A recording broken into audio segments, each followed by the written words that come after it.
What's up everybody, Coach Mills here, and with the crazy changes to the game and just the crazy state that the game is in right now, it is incredibly difficult sometimes to carry your games. Whether you have inting tanks, bad supports, or a DPS partner that can't kill anything, you need to master the best character to solo carry any game. And I mean it, if you master this character, you can solo carry basically any game, and that is Tracer. So in this video, we're going to be breaking down Tracer, all of her abilities and common mistakes with each one, and then give you the top 4 tips that you can use to dominate your opposition. So without further ado, let's just jump right into it. But before we get started, go check out the GameLeap website if you want to see Tracer VOD reviews, in-depth VOD reviews on how to master this hero, because remember, VOD reviews are the best way to improve. You can see step by step what someone does and why, and then you will easily be able to adapt those type of plays into your game and climb with ease. So do yourself a favor and go check it out.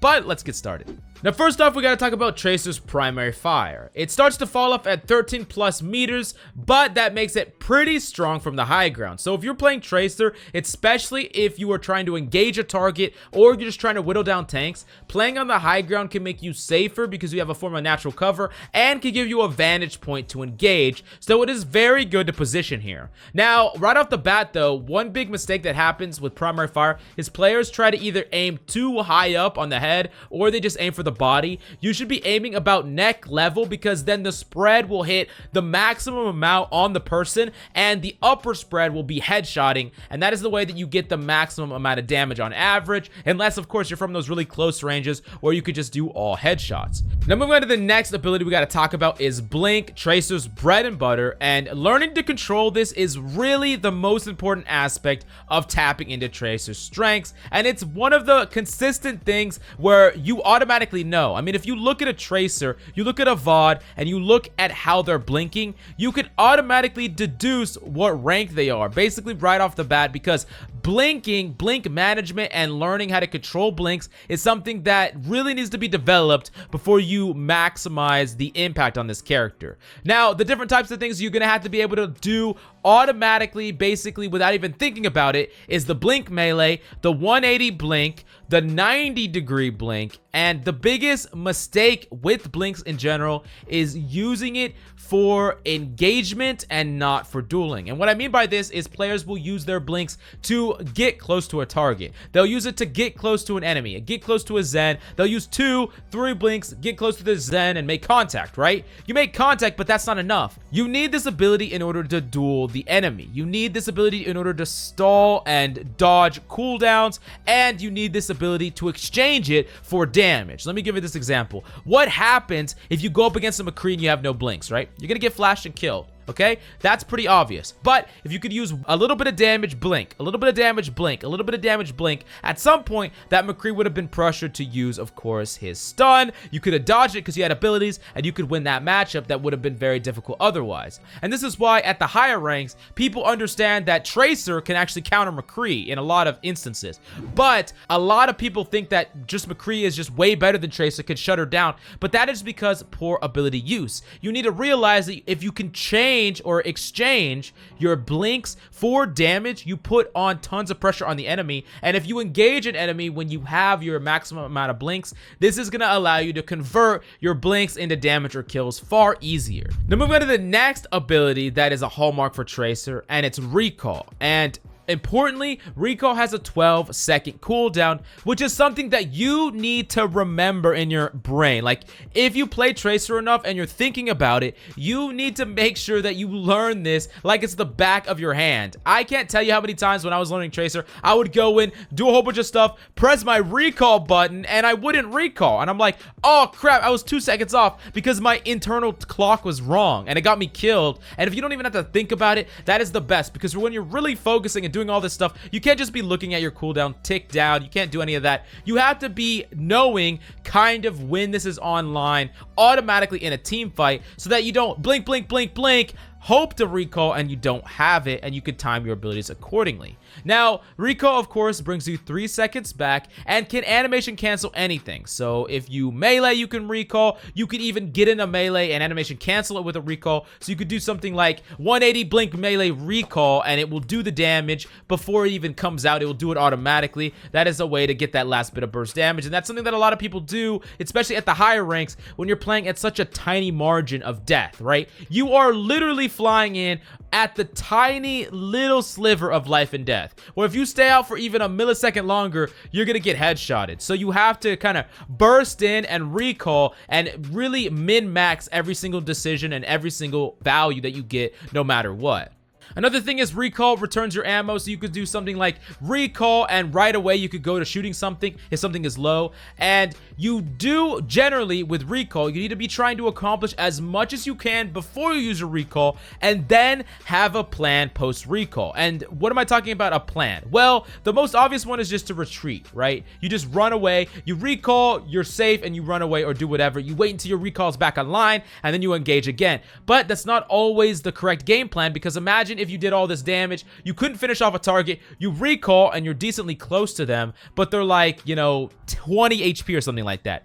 And maybe you have 2 blinks, you blink in, you kill them, you blink away, and you could still get out. That is called creating a game plan, but you have to have this game plan before you invest the recall. You should be thinking about exactly what you're going to be doing before you recall, so that you can already start doing it after. And if you ever watch someone like Kabaji or any high-level Tracer players, you will see the moment after they recall, they sometimes will go straight in, blink right at someone, spray melee, kill them, and then blink away. Like, they know what they're gonna do before their recall even finishes, and that is what you need to do. You're gonna develop a sixth sense as you do this more, but it's something that you need to be thinking about, or else you're not gonna be getting the maximum amount of value on recall.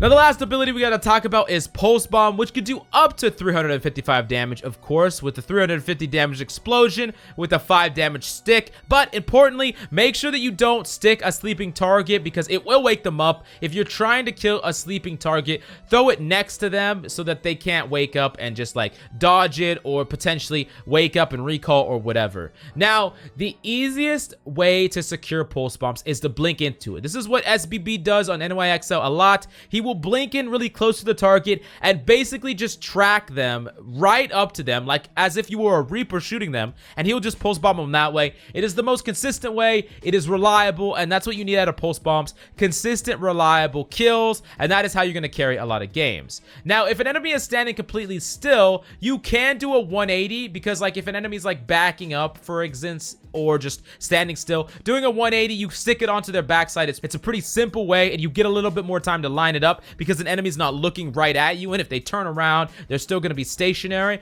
Now, if an enemy is AD spamming, they're going left and right, to you, like you're looking directly at them, and they're going to your left and your right. Well, if you blink to the 90-degree angle of them, now that left and right is actually front and back to you. And if an enemy is going front and back to you, it is so easy for you to stick them. So if an enemy is 80 spamming you because they're trying to dodge your fire or one of your allies' fire, just 90 and stick. And this is why learning the 180s and the 90s is really important. You need to be able to do this on demand. Just sit in a practice room, unlimited blinks, just practice 90, 90, 90, 90, 180, 180, 180, 90, 180, 190. You know, just do it again and again and again. And if you can make this like part of your, you know, your skill set, you're gonna have such a better time on Tracer. You're gonna get more pulse bomb damage, and you're gonna be just better mechanically in general. And not enough people practice this. You can legitimately practice this, you know, just a couple hours a day for like 4 weeks or maybe even 3 weeks, and you'll be a god at it just like that.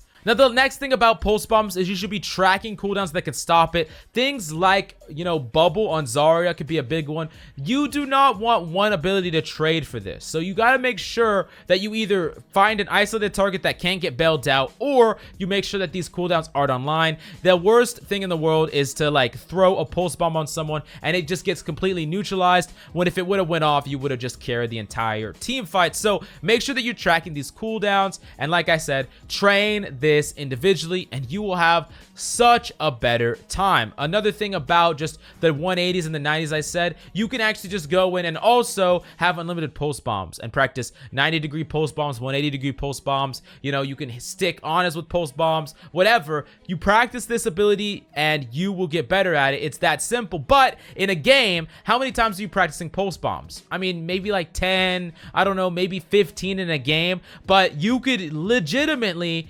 practice thousands in the course of a couple hours. So definitely set up a training room and practice this ultimate. Now, moving on to the top 4 tips so that you can really dominate the opposition and easily climb. Now, the first tip that I'm going to have is master movement on Tracer. You see, Tracer has a tiny little body and a really manipulative hitbox on her head. If you learn how to crouch AD spam in the right way, where it's like a flow, where you crouch AD spam back and forth and you really move that head hitbox really sporadically, it is so hard for Widowmakers, McCrees, Ashes to headshot you. And that is really important because it increases your survivability. A lot of times at the lower tiers of play, you automatically can tell because of their movement. So you know that if you want to climb to the upper tiers, movement could be holding you back. And what I would highly suggest is go into a third-person workshop mode and you can easily see how your movement is affecting your hitbox, and try to move in a way where your hitbox moves as crazy as possible, because then it's almost impossible for enemies to headshot you when it's just moving that insanely. Now, moving on to the second tip that I got for you, and this is really important, and being alive is always best. And what do I mean by this? Well, it is really important on Tracer to play off your cooldowns. Now, you should be going in, of course, when you have your cooldowns, but it is okay to not do anything if you don't have your cooldowns. You go in, you try to get value, nothing works, you fish, you don't get anything, you recall, wait for all your cooldowns to come back online before you go in again. This is incredibly important, and it is really the only way, I mean, realistically, the only way you'll die if you have no cooldowns, right? And sure, enemies could try to force this out of you, but if you play in a way where you only go in when you have ample resources and you are maintaining a passively strong position before you get your cooldowns back online, that is a way that you're just going to live a lot, you're going to set yourself up for better engagements, and you're never going to get caught with your pants down in the middle of the enemy team with no recall, no blinks. Now, moving on to tip number 3, and this one is very important, and a lot of people don't really understand this concept, but it's set up for engaging the enemy as your team does. And what I mean by that is before you even start in the game, set yourself up for a good position. Those passively strong positions I talked about, where you're in position to make a play, right? Okay, so like imagine an example where your team are pushing a point, and instead of you going right in, and you're way faster than your team, so you're gonna go right in, do damage, recall, and then you're gonna be basically AFK for like 12 seconds, right? If you instead route all the way to the backside of the enemy or on the high ground, now you wait there, and as your team engage and your enemies are focusing on your team, they're using cooldowns, they're putting pressure, and they're taking damage from your team, that is where you become a little gnat in their side. That is when you engage with all your cooldowns and all your burst damage. Because what happens? One of their supports took a fire strike. One of their team got naded. Now you have an opportunity to go pick the other support or the other DPS or whatever. But what happens a lot with Tracer players is instead of doing this, they try to engage really rapidly on one person in the back line, and like 4 people peel. 4 people peel for that one Zen, and then you either end up dead or you recall. And then what happens after that? If you end up dead, your team go in anyway and they lose. And if you don't end up dead, you basically just are AFK for 12 seconds. Now, if you would have just instead waited for the enemy team to be focused on something else, and you saw like a 50 HP Zen in the backline because he took a little bit of damage, how easy is it for you to kill that Zen if enemies don't know where you are, you have full cooldowns, and that guy's not getting peeled? It's pretty simple, right? You're just gonna delete that guy, and then you can either go back and just wait for your cooldowns to come back online, or because the team fight is ramping up in that way, a lot of times you're gonna be able to have momentum, kill, and you carried an entire team fight. But if you were dead, maybe your team does that low damage to that Zen, but he gets healed up. Maybe there was a lot of like opportunity to get value if you were there, but you weren't because you fed and died because you went in too quickly and you didn't set up for your engage. So this is one of the most important tips that I have for you. Definitely think about it in your games. It is so vital.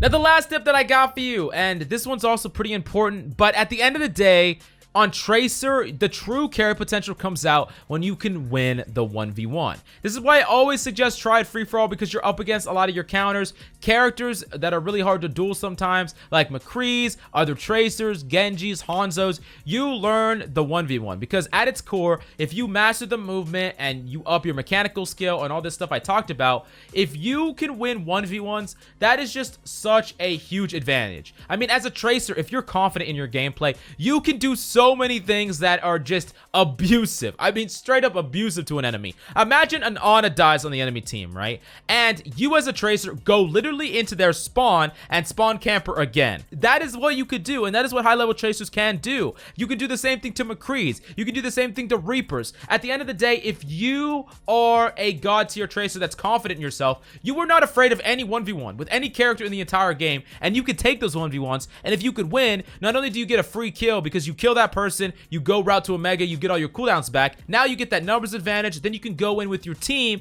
as a 5v6, and you can carry team fight after team fight. I mean, you've seen those Defran level players, but you don't even have to be to that level. All I'm saying is you have to out 1v1 some of the players at your rank. And of course, if you do the things like set up for the best engagement and being alive and master movement, you're going to be able to either take duels a lot of the time that are unfair, right? You're not taking a straight up 1v1. You're doing a whole bunch of damage to an enemy that doesn't know you're there. They're already weak, and that is good enough a lot of the time. But if you can master this fourth step, this is how you turn just being a very good Tracer into being a hard carry Tracer. And that is winning the 1v1 straight up, just out 1v1 mono e mono. And Tracer has the tools to do that against legitimately every character in the game. So put in the grind, put in the practice. Of course, do all the other stuff I said before. But if you have any questions about how to master Tracer or any of the things I said in this video, make sure that you go check out GameLeap.com. We give you a good baseline here, but if you want to improve your skills even further, the GameLeap.com website has in-depth VOD reviews on Tracer and any other character that you could want to learn. So definitely go check it out. Set yourself up for the next meta, but let's jump right back into the video. Definitely let me know in the comments down below. Thanks so much for coming by. I'm Coach Mills, and of course, until next time,